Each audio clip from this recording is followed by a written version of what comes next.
Oke, bismillahirrahmanirrahim. Assalamualaikum warahmatullahi wabarakatuh. Teman-teman sekalian, bagaimana kabarnya? Saya harap teman-teman dalam keadaan sehat selalu. Oke, teman-teman, hari ini kita akan belajar bagaimana penggunaan statistik dalam dunia penelitian pendidikan. Jadi begini teman-teman, statistika itu digunakan dalam penelitian dengan pendekatan kuantitatif. Nah, ada dua jenis penelitian atau dua jenis pendekatan dalam penelitian. Yang pertama adalah penelitian dengan pendekatan kualitatif, yang kedua adalah penelitian dengan pendekatan kuantitatif. Dalam pendekatan kuantitatif, teman-teman wajib hukumnya menggunakan statistika, wajib menggunakan bantuan dari statistik untuk memberikan kesimpulan di akhir penelitiannya. Tapi untuk penelitian yang sifatnya kualitatif, data yang diperoleh adalah data-data yang sifatnya analytical, berupa hasil wawancara, hasil observasi, dan lain sebagainya. Tapi dalam penelitian kualitatif, tidak menutup kemungkinan juga diperlukan statistik untuk membantu melengkapi data-data dari analisis kualitatif. Karena pada dasarnya data kualitatif itu tidak hanya berupa kata-kata, tapi juga berupa angka-angka. Jumlah guru, jumlah siswa, jumlah tutor, jumlah peserta pelatihan, dan lain sebagainya.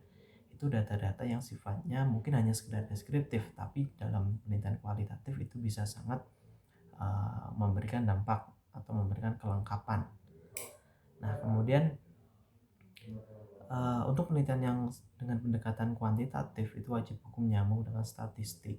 Jadi karena memang datanya berupa angka-angka, jadi hasil analisisnya nanti juga berupa angka-angka. Dan dalam penelitian kuantitatif atau pendekatan kuantitatif, data tersebut atau statistik tersebut digunakan untuk memberikan kesimpulan nanti pada akhirnya. Nah, ada beberapa hal fungsi dari statistik dalam dunia penelitian pendidikan. Yang pertama yakni alat untuk menghitung besarnya sampel, teman-teman.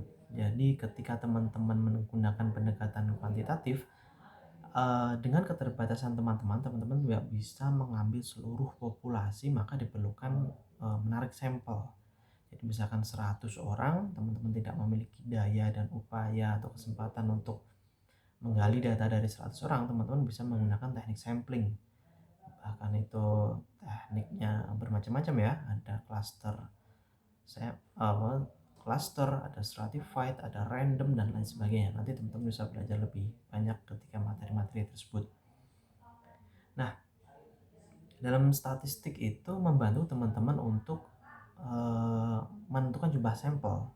Jadi berapa persen dan lain sebagainya, tingkat kecukupan sebuah sampel itu ditentukan dengan hitungan statistik. Nah, lebih begitu fungsinya yang pertama. Fungsi yang kedua adalah alat untuk menguji validitas dan reliabilitas instrumen. Untuk penelitian dengan pendekatan kuantitatif, teman-teman akan turun ke lapangan itu membawa sebuah kuesioner atau angket. Nah, sebelum diedarkan, kuesioner tersebut harus diuji validitas dan reliabilitasnya dulu. Gunanya untuk mengukur apakah angket ini bisa benar-benar konsisten dan tepat dalam mengukur data yang ingin teman-teman gali. Misalkan dengan instrumen ini bisa mengukur tingkat kecerdasan peserta pelatihan misalkan. Nah, apakah angket ini benar-benar bisa mengukur tingkat kecerdasan peserta pelatihan? Nah, itu harus digunakan uji validitas dan reliabilitas instrumen. Nah, itu menggunakan pendekatan statistik juga untuk membuat angket itu dinyatakan valid dan reliable dengan kondisi-kondisi atau syarat-syarat tertentu. Itu yang kedua. Kemudian yang ketiga adalah membantu teman-teman menyajikan data yang lebih komunikatif. Nah, dalam statistik itu membantu teman-teman membuat kalimat narasi yang kompleks, yang banyak dan lain sebagainya itu menjadi sebuah tabel atau kemudian grafik dan lain sebagainya yang lebih komunikatif. Kalau ada kalimat jumlah peserta pelatihan laki-laki sebanyak 60% dari total semua peserta pelatihan. Nah, itu kan cukup diberikan diagram saja, di mana ada 60%-nya laki-laki, sisanya adalah perempuan. Nah, itu kan lebih simpel daripada teman-teman menggunakan bahasa eh, kata-kata atau kalimat yang cukup panjang. Jadi itu memudahkan membaca untuk melihat eh, datanya teman-teman. Itu yang ketiga, lebih komunikatif. Yang keempat adalah alat untuk menguji hipotesis penelitian. Jadi ada korelasi, regresi, dan lain sebagainya. Itu biasanya untuk mengambil kesimpulan hasil dari penelitiannya teman-teman. Jadi untuk teman-teman, statistika dalam dunia penelitian pendidikan itu paling nggak ada 4 hal tadi.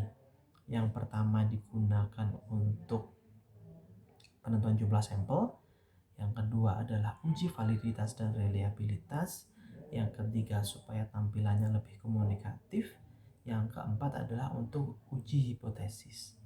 Nah, dari beberapa fungsi statistika tersebut dalam dunia pendidikan tentu sangat memberikan kemudahan ya bagi teman-teman. Jadi sekali lagi, jangan takut menggunakan pendekatan kuantitatif yang menggunakan statistik tentunya, tetapi teman-teman tergantung tujuan dari penelitiannya.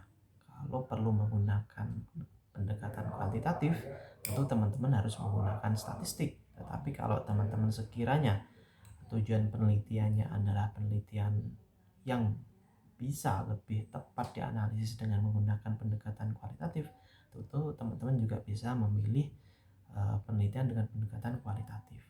Jadi bukan karena teman-teman takut matematika atau takut hitung-hitungan kemudian teman-teman mengambil shortcut begitu untuk menggunakan pendekatan kualitatif sebagai penelitiannya. Memilih kualitatif ataupun kuantitatif harus menggunakan reasoning, harus menggunakan alasan, terutama dalam teman-teman menentukan tujuan penelitian. Saya kira begitu teman-teman. Paling nggak ada 4 hal itu tadi ya dalam uh, penggunaan statistika dalam penelitian pendidikan. Saya kira itu teman-teman. Saya yakin bisa lebih banyak belajar lagi, baca riset, baca buku dan lain sebagainya. Dan terakhir, saya menantang teman-teman untuk menggunakan statistika dalam tugas akhirnya nanti. Terima kasih. Wassalamualaikum warahmatullahi wabarakatuh. Bye. Sehat selalu.